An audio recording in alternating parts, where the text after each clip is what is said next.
మా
విలేకరు దేవుళ్ళందరూ కూడా ఈ 3 రోజులు ఇక్కడే ఉండి మన కార్యక్రమంలో పాల్గొని మంచి మాటలు విని చక్కగా మీ జీవితాలను ధన్యం చేసుకుందరుగాక.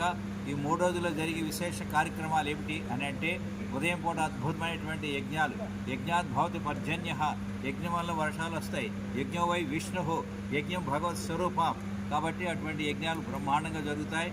తర్వాత ఉపన్యాసాలు, మహనీయుల అమృతం విషయాలను మీ పైన కుంభరిష్లా కురిపిస్తారు. అలాగే చక్కని భోజన ఏర్పాట్లు ఉంటాయి.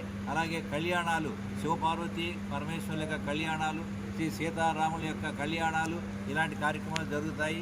హోమాలు అత్యద్భుతంగా, నవగ్రహ హోమాలు, తర్వాత మృత్యుంజయ హోమాలు, ఆయుష్ హోమాలు, సుదర్శన హోమాలు, ఇలా చండీ యాగం, ఇలా ఎన్నో జరుగుతాయి. కన్నుల పండుగ ఉంటుంది. చూసిన వాళ్ళు ధన్యులు.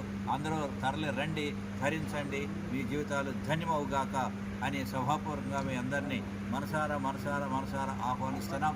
బంధుమిత్ర సపరివార సమేతంగా మీరు రావాలని మనసారా కోరుతున్నాం. మీ అందరినీ గురుదేవులు, సమస్త దేవతలు అనుగ్రహించి రక్షించి కాపాడుగాక.